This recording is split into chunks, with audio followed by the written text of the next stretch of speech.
Hi ನಮಸ್ಕಾರ.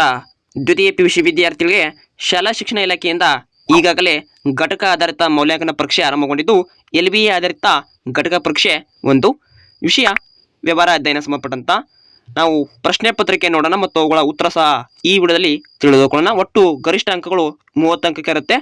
ಭಾಗ A ಸೆಕ್ಷನಲ್ಲಿ ಕೊಟ್ಟಿರುವಂಥ ಪ್ರಶ್ನೆಗಳು ಈ ರೀತಿ ಇರುತ್ತವೆ. ಈ ಕೆಳಗಿನ ಯಾವುದು ಕಾರ್ಯವನ್ನು ಸರಿಯಾಗಿ ಮತ್ತು ಕನಿಷ್ಠ ವೆಚ್ಚದೊಂದಿಗೆ ಮಾಡುವುದನ್ನು ಸೂಚಿಸುತ್ತದೆ ಅಂತ ಇರ್ತೀವಿ. ಅದಕ್ಕೆ ಆಪ್ಷನ್ ಸಿ ದಕ್ಷತೆ ಆಗಿರುತ್ತೆ. ಇನ್ನು ಎರಡನೇ ಪ್ರಶ್ನೆ, ನೀತಿ ರೂಪಿಸುವುದು ಯಾರ ಕಾರ್ಯ ಅಂದರೆ ನಾವೆಂಬರಕ್ಕೂ ಇಲ್ಲಿ ಕೊಟ್ಟಿರ್ತಾರೆ ಉನ್ನತ ಹಂತದ್ದು. ಆಪ್ಷನ್ಸ್ ಎ ಉನ್ನತ ಹಂತ ಕಾರ್ಯ ಆಗಿರುತ್ತೆ.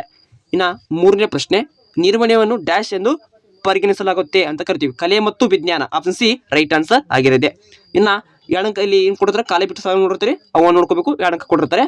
ಸೊ ನಿರ್ವಹಣೆಯು ಡ್ಯಾಶ್ ಉದ್ದೇಶದಿಂದ ಕೆಲಸವನ್ನು ಮಾಡಿಸಿಕೊಳ್ಳುವ ಪ್ರಕ್ರಿಯೆಯಾಗಿದೆ ಅಂತ ಕರಿತೀವಿ. ಗುರಿ ಸಾಧನೆ ಅಂತ ಆಗಬೇಕು.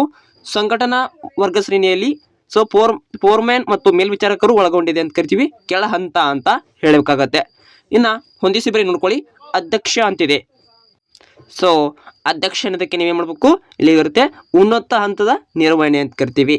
ಓಕೆ, ನಡವಳಿಕೆ ನೀತಿಯ ಸಮಿತಿ ಅನ್ನೋದು ಒಂದು ವ್ಯವಹಾರ ಸಂಬಂಧಪಟ್ಟಿತ್ತು ಅಸ್ತಿತ್ವ ಅಂತ ಕರಿತೀವಿ.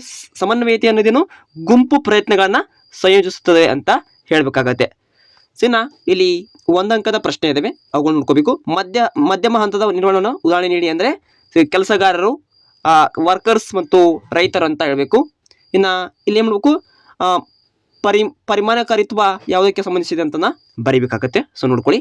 ಇನ್ನು ಇಲ್ಲಿ ಭಾಗ ಬಿ ಸೆಕ್ಷನಲ್ಲಿ ಕೊಟ್ಟಿರುವಂಥ 2 ಅಂಕದ ಪ್ರಶ್ನೆ ಇವೆ. ನಿರ್ವಹಣೆಯನ್ನು ವ್ಯಾಖ್ಯಾನಿಸಿ, ವೆರಿ ಇಂಪಾರ್ಟೆಂಟ್ ಇರುತ್ತೆ. ನಿರ್ವಹಣೆಯ ಪ್ರಾಮುಖ್ಯತೆ ಬರೆಯಿರಿ. ಹಾಗೆ ಇಲ್ಲಿ ಒಬ್ಬ ವ್ಯವಸ್ಥಾಪಕರಿಗೆ ನಿಮ್ಮ ಸಂಘಟನೆಯಲ್ಲಿ ನಿರ್ವಹಣೆಯ ಯಾವ ಪರಸ್ಪರ ಸಂಬಂಧಿಸಿದ ಕಾರ್ಯಗಳನ್ನು ಅನ್ವಯಿಸುತ್ತೀರಿ, ಅವುಗಳಲ್ಲಿ ಯಾವುದೋ 2 ಕಾರ್ಯಗಳನ್ನ ತಿಳಿಸಬೇಕಾಗತ್ತೆ. ಇನ್ನು ಭಾಗ ಡಿ ಇಲ್ಲಿ ಕೊಟ್ಟಿರುವಂಥ ಪ್ರಶ್ನೆ ನೋಡ್ಕೋಬೇಕು. ನಿರ್ವಹಣೆಯ ಗುಣಲಕ್ಷಣ ವಿವರಿಸಿ. 8 ಅಂಕದ ಪ್ರಶ್ನೆ ಇರುತ್ತೆ. ಸೊ ನಿರ್ವಹಣೆಯ ಉದ್ದೇಶವೂ ಇರುತ್ತೆ. ಸಮನ್ವಯತೆ ಅಂದರೆ ಸಮನ್ವಯತೆಯ ಗುಣಲಕ್ಷಣ ವಿವರಿಸಿ. ಮುಂದಿನ ತರಗತಿಯಲ್ಲಿ ಸಿಗೋಣ. ಸೊ ಇದು ಕನ್ನಡ ಮೀಡಿಯಂ ಆಗಿದೆ. ಇಂಗ್ಲೀಷ್ ಮೀಡಿಯಂ ಬೇಕಾದರೂ ಕೂಡ ಎಸ್ ಅಂತ ಕಮೆಂಟ್ ಮಾಡಿದರೆ ನಿಮಗೆ ನಾವು ಇಂಗ್ಲೀಷ್ ಮೀಡಿಯಮಲ್ಲಿ ಕೂಡ ಕೀ ಆನ್ಸರ್ ಮಾಡ್ಕೊಡ್ತೀವಿ. ಸೊ ಮುಂದಿನ ಒಂದು ತರಗತಿಯಲ್ಲಿ ಉಳಿದ ವಿಷಯ ಸಂಬಂಧಪಟ್ಟಂಥ ವಿಡಿಯೋನ ಮಾಡ್ತೀವಿ ಅಂತ ಹೇಳ್ತಾ, thank for watching. Have A nice day.